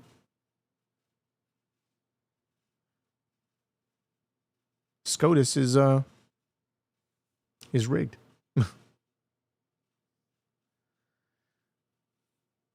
Yeah, Crockett is not, I don't know how she has this level of confidence that she's going to win. And I find it funny that she has a preacher who considers himself to be a Christian, backing, not only probably considers himself a Democrat, but also backing a Democrat. You cannot be a Democrat and be a Christian. You just can't, because of obviously there's a lot of things that are terribly immoral. But just the things that he says leading up to her coming on stage is just hilarious. To make sure that we flip this state, but it can and it will get done. Well, Congresswoman, that's one path, obviously, those who have not participated normally. Then there's a whole host of people who have voted. Is your path through those who have previously voted, but for different parties, as well as those who have not wanted to be a part of the system before? I will tell you that our targets aren't necessarily those that consistently have not joined the movement known as the Democratic Party. It's not necessarily them that we're going after, but I do want to be clear that a lot of people continue to think that this is about policy, yet they can't really explain how it is. You can see the head tilt, the confusion with the host here. It's not about policy? Isn't that why we elected, at least I elected Trump into office, the Trump administration? We elected them because of policy.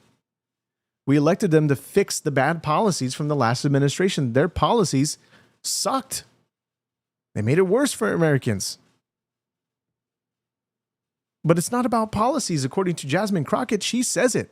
So let her think that this is going to cause her to win. It's just stupidity. But anyway, we'll let her keep on rambling on her nonsense. But also to your comment, you say, so you're the judge of who is a Christian. The scriptures actually, Jesus actually gives us very excellent examples as to who actually is a Christian by the one who bears fruit, by the way they communicate. What does Christian even mean? This was a derogatory mark at the Christians living during that time, basically calling them little Christs. That's who we are to be. We're to be Christ-like. Is that you have Mandami Trump voters, or how you have Obama Trump voters, or how you have AOC Trump voters. And the reality is that I think that that's where we are going to walk that fine line. We are going to be able to get people that potentially have voted for Trump, even though I obviously am one of his loudest opponents. Because at the end of the day, they vote for who they believe is fighting for them, and it's about moving people. And so I think I've got a track record of doing that. I think people understand that when I sign up to go to D.C., it's always me taking the people with me. It's not ignoring their voices. And that's what we're going to do. So for all those that believe it's about which one is more moderate or which one is too far left, if you look at the actual numbers, not just polls, but real elections, then you will see that the crossover doesn't come because you decide to sound like a Republican. The crossover comes because you make people believe that you will fight for them. How will you make voters who previously voted for Trump, particularly given that you have been an outspoken critic and he has inserted himself, just take your campaign video as is. He has inserted himself at every turn when it comes to your commentary. How will you convert those who are supportive of him to... Now, mind you, it almost seems as though she's playing from the same tactics of Ilhan Omar, where has this weird, I don't know, she keeps saying, oh, Trump is so obsessed with me. And even Trump points it out. It's like this obsession. There's no obsession with Ilhan Omar. We continue to call out her nonsense. And then she says we're bigoted, we're Islamophobic, and she tries to say Minnesotans as if she's an actual Minnesotan. And it's just stupid. It's just dumb. And so what Jasmine Crockett does in her announcement is she's just looking up into the wonderful, beautiful, soft light. And the camera slowly pushes in on her face. And it's just Trump and all these clips of him talking about Jasmine Crockett. It's just so weird. Like, if you're going to run a campaign to win Texas, don't start it out like that. That's just terrible. That's your announcement video? That is funny. Like, couldn't we... She's got to replace her team. That's all I'm going to say. But you know what? Maybe let her continue paying her staff. Let her continue thinking she's making a dent. And look, if she actually wins, I would be incredibly surprised. And I would feel bad for you, YouTube punk, because I guess apparently you live in Texas. She would then be representing Texas as a Senate. But look, this is one of those cases of, as Bernie Sanders said, we're going to make this, what Zoran did in New York, we're going to make this the blueprint, and we're going to do it all across the nation. That's their goal. That's their mindset. This was on the Brandon Taylor podcast, which he's got some TDS as well. But that's what Bernie said. That's exactly what Bernie said. We're going to use what Zoran did. We're going to do it all across the United States, and we're going to be all one happy family as a Democrat socialist economy. Rent freezes. We're going to, make buses free for everybody, childcare free, and there you go. Healthcare free. We're going to make it all free. We're going to give you UBI, and you're going to live happy.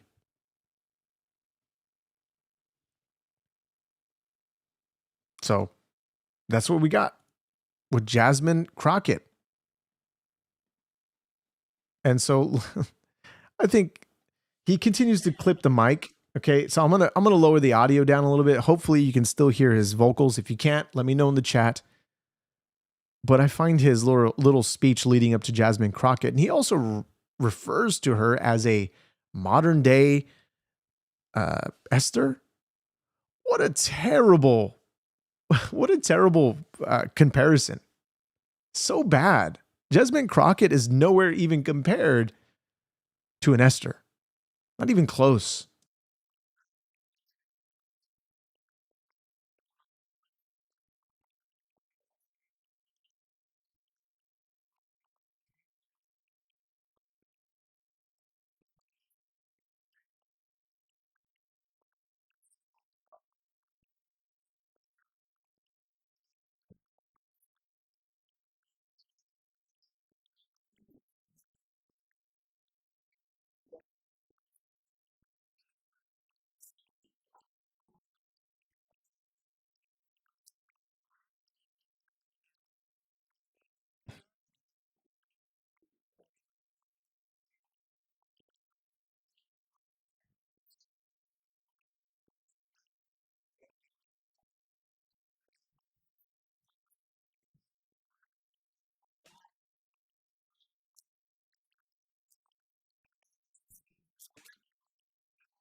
Again, it just becomes like a clanging cymbal at this point. That this is the same message of all the Democrats were going to continue to take on Trump. This is what Zoran said. This is what Jasmine Crockett says. This is what AOC says. This is what Bernie Sanders, all of these knuckleheads. This is the best they can do. This is the best type of messaging. And I still don't understand. I still don't understand how Democrats can really support any of them. I don't get it.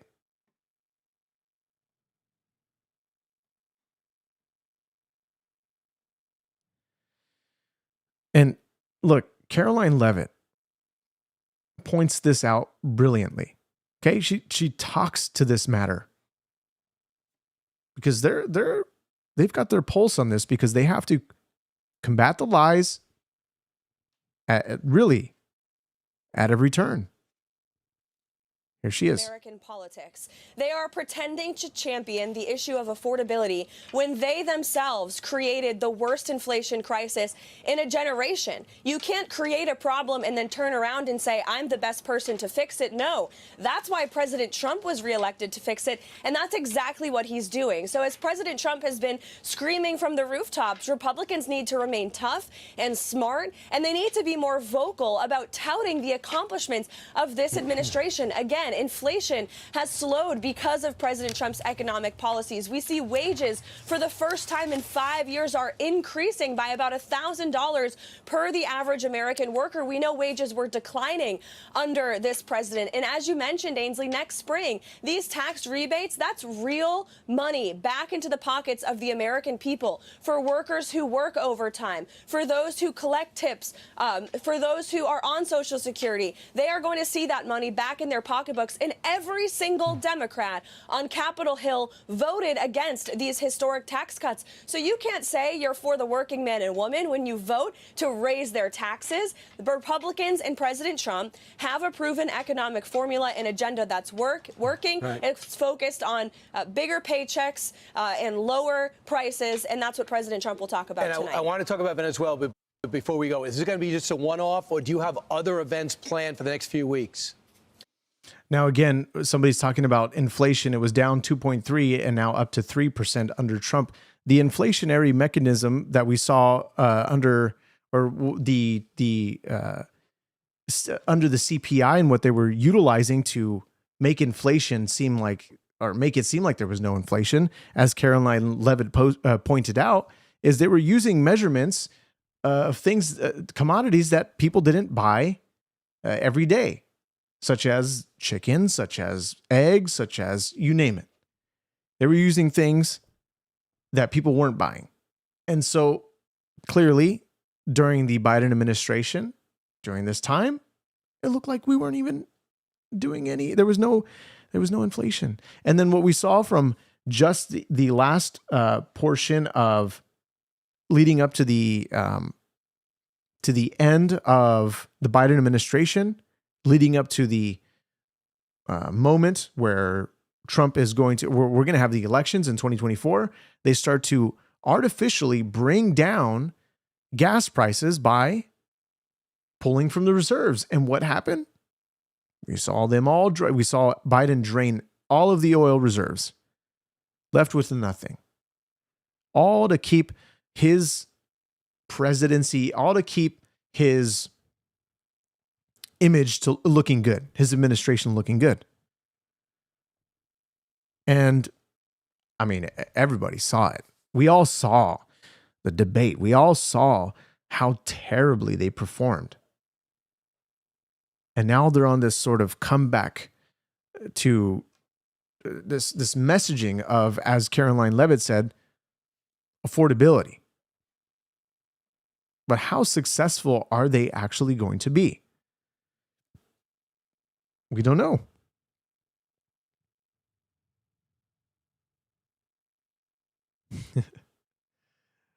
Dead man, you're funny, dude. You say he bought back oil for the reserves at a low price. Look, America is the data was pointed out here on the Charlie Kirk show, but the data showed that America is number one in oil production. I think it's number one in oil production. We'll have to go to that clip just so I can get that in context of what they were pointing out. But this is, we're going to move on a little bit because there's some clips that I wanted to show, because obviously this heat regarding Ilhan Omar and her marrying her brother. We're going to take a look at what Trump says. He says some pretty wild things, but he's on a sort of tour in Pennsylvania, and he's delivering remarks on the economy. He's talking about how well it is flourishing, which I don't think we're entirely there. I think next year we might see a lot more. We might see, they're talking about bigger tax returns. They're talking about a lot more. And somebody's talking about the Epstein photos, and everybody's talking about these bombshell photos that really we see who has control of most of these documents, right? Democrats, because they're the ones that release these images, which, what does it show?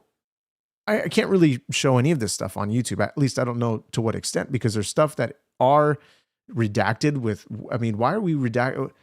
We're redacting women. Are any of them, have publicly come out where they've said they didn't want to be redacted? They don't mind being public about this. Okay. Can we show that? Okay. What exactly, okay. It's redacted for a reason. Okay. Have any of these women come out publicly and said they don't mind being public? But we've seen some weird images on Jeffrey Epstein's desk. We've seen him, obviously, some newly released images of Trump, which, there's one of him with several women. There's another photo of him and Jeffrey Epstein. It's another angle of a photo we've already seen, if I'm not mistaken. And it's not even anything like what exactly is incriminating there? A condom? Was this Jeffrey? There's no context to any of these photos. So what's the context? If we're going to take this to court and say, here's the evidence, what do the photos provide? What kind of evidence do we have from these photos that give no context? Literally nothing. I don't know. What do you guys think?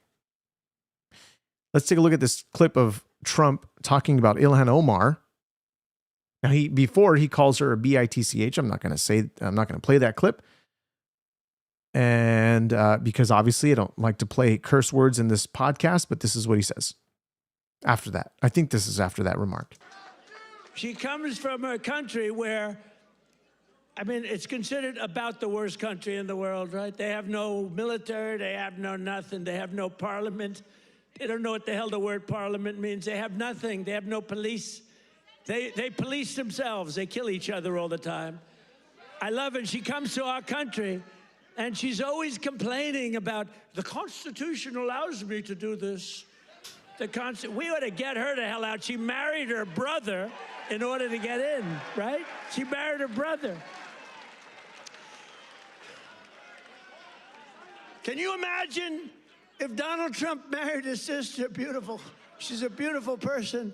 If I married my sister to get my citizenship, do you think I'd last for about 2 hours, or would it be something less than that? She married her brother. I mean, it's factually true.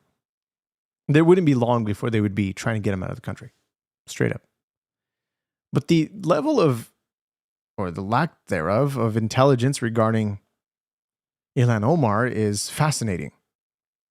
Because of the things that she continues to just dig herself deeper in the hole. Here we go. This is this is Homan talking about that they're looking into this situation. They have a representative, Ilhan Omar, who they say married her brother. It's a fraud.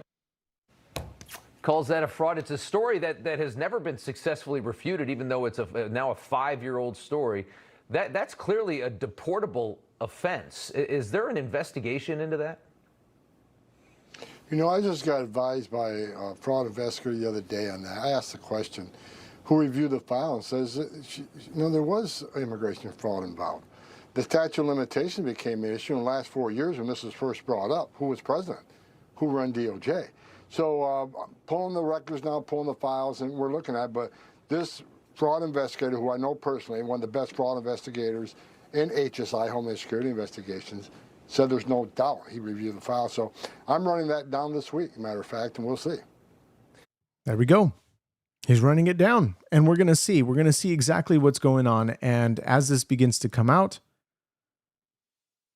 we'll find out. We'll find out exactly what she says. Now, or what with that instance. Now, this is her speaking on Stephen Miller, which is quite funny because she calls a Jew a Nazi. And interesting. This is certainly not what the founding fathers of the American dream were thinking about when they said, that when they set out to write the Constitution. What's your reaction to that?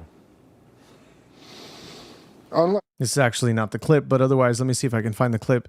And let's see here. You know what? I think it might be on another social media platform. Yeah, I think it's here. I'm going to take you to some of these clips here. One sec while these load up. And where did Yeah, I mean, we're looking at all of this stuff. We're looking at, I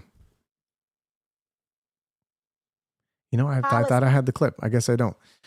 So she's talking about Stephen Miller. She's calling him a Nazi, and then I guess I had the clip pulled up from the last broadcast. I don't have it pulled up for this broadcast. So otherwise, guys, look, we've gone on for quite a number of for quite some time here, and we've been at this for at least over an hour, maybe 2 hours at this point. But otherwise, guys, if you appreciate what you saw, if you like what you're hearing, please consider subscribing.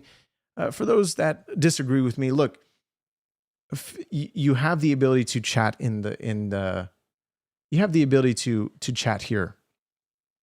Jason, welcome, man. It's been a while. You say, have I reacted to the Nick Fuentes Pierce Morgan interview yet? I have not, actually. Now, I've been hearing a lot about it, and I haven't watched it. By the way, I did watch that video that you told me about. The guy's name, very interesting, very fascinating. I don't appreciate his language, but still very fascinating. I like what he had to say. It's that video regarding political violence, right? The conversation we had. So I appreciate you for sending me that. He brings up very excellent points. He's just a potty mouth, and I just find it funny. But otherwise, no, I need to look that up. That'd be interesting to go over. But Nick Fuentes is somebody who is indeed unhinged with his thinking, his mentality. Mr. Sanchez, you say you've always been welcome to people who disagree. Very admirable trait. I appreciate that. Yeah, look, I'm glad those can join the chat. This is where this is the forum to be able to, as much as YouTube allows it, for you to comment and for you to share. And some people will see their comments retracted. Literally, it's 100% of the time YouTube will do that on its own. They have certain keywords and key phrases that, for whatever reason, doesn't like. And of course, some people do it themselves. But otherwise, YouTube obviously has its policies. And feel free to disagree and to debate in the chat. And I won't be addressing everything that I see come down the comments. But otherwise, if you have any other further comments, you can always email me, freedom@equallyyokeshow.com. Consider subscribing. And I think you mentioned earlier that Donald Trump is unhinged, seems unhinged, but it's entertaining. It is a little bit entertaining. I'd rather a president who's speaking really from his heart, because that's what's going to reveal the most. This is where we're going to see the actual truth rather than from reading from teleprompter, quite honestly. We want a president that's more truthful than much more of a liar. And clearly we can judge based on that. Now, I'd rather that, honestly. I'd rather that. But otherwise, thanks so much for joining this podcast, guys. We'll be taking a look at other news as they come in. And of course, I want to just encourage you to go back, anything that I've said about scripture, go back, read the scriptures for your own to understand really God's heart, to understand God's mindset on all these issues, to understand politics. Really, God's politics and his kingdom. Kingdom is politics. That's what it is. So God's kingdom, he will institute his politics at his second coming, and it will be the perfect political system. We're not going to have to deal with any of this nonsense. It's going to be righteous judgment, perfect righteous judgment all the time. So otherwise, guys, we're not going to be dealing with all these lies anymore too. These political lies from both the right and the left. And we're gonna look at the evidence ourselves. This is the amazing thing that we have with social media. We can look at all the evidence presented for us, and we can do the research, and we have that at our fingertips. This is the power of media. This is the power of, again, just having the internet at our fingertips. Now, some of it could be used for bad, of course. By creating AI generated images and just making things look terrible. But otherwise, guys, thank you so much for watching. I'll see you guys in the next video. Again, consider subscribing. Peace out.